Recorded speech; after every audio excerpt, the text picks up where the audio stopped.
আসসালামু আলাইকুম। আমি স্বাস্থ্য বিষয়ক পরামর্শ চ্যানেল থেকে বলছি। আশা করি সবাই ভালো আছেন। আজকের আলোচনার বিষয় কিডনির পাথর অপসারণ সার্জারি, পারকিউটেনিয়াস নেফ্রোলিথোটমি, পিসিএনএল। প্রথমে কিডনিতে পাথর কেন হয় তা বলুন, যেমন বেশি লবণ, কম পানি পান করা, প্রস্রাবে ইউরিক অ্যাসিড বা ক্যালসিয়াম জমে ইত্যাদি। আজকের ভিডিওতে আলোচনা করা হয়েছে কিডনির পাথর অপসারণ সার্জারি, পারকিউটেনিয়াস নেফ্রোলিথোটমি বা পিসিএনএল নিয়ে। এটি কিডনির বড় পাথর দূর করার আধুনিক ও নিরাপদ পদ্ধতি। এই ভিডিওটি শুধুমাত্র শিক্ষামূলক উদ্দেশ্যে তৈরি করা হয়েছে। কোনো স্বাস্থ্য সমস্যা থাকলে অবশ্যই বিশেষজ্ঞ ডাক্তারের পরামর্শ নিন। আমাদের সোশ্যাল মিডিয়ায় ফলো করুন: ইউটিউব স্বাস্থ্য বিষয়ক পরামর্শ চ্যানেল, ফেসবুক স্বাস্থ্য বিষয়ক পরামর্শ চ্যানেল, ইনস্টাগ্রাম স্বাস্থ্য বিষয়ক পরামর্শ চ্যানেল, টিকটক স্বাস্থ্য বিষয়ক পরামর্শ চ্যানেল। দর্শক, আপনি শহর থেকে নাকি গ্রাম থেকে ভিডিওটি দেখছেন? কমেন্টে জানাতে ভুলবেন না।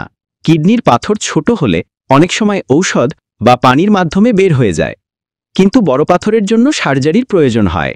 এর মধ্যে একটি আধুনিক ও নিরাপদ সার্জারির নাম হল পারকিউটেনিয়াস নেফ্রোলিথোটমি বা পিসিএনএল। এই অপারেশনে ডাক্তারেরা রোগীর পিঠে একটি ছোট ছিদ্র করে কিডনির ভেতরে বিশেষ যন্ত্র প্রবেশ করান। ক্যামেরা ও যন্ত্র ব্যবহার করে পাথর টুকরো টুকরো করে বের করে আনা হয়।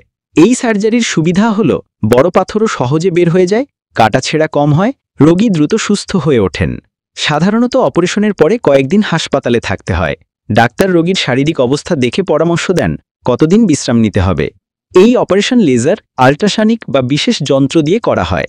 যাদের কিডনির পাথর বারবার হচ্ছে তাদের নিয়মিত চেকআপ, প্রচুর পানি পান, খাবারে পরিমিত লবণ ব্যবহার, প্রোটিন নিয়ন্ত্রণে রাখা প্রয়োজন।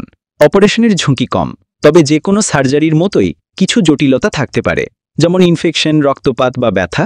তবে অভিজ্ঞ ডাক্তাররা খুব নিরাপদভাবে এটি সম্পন্ন করেন।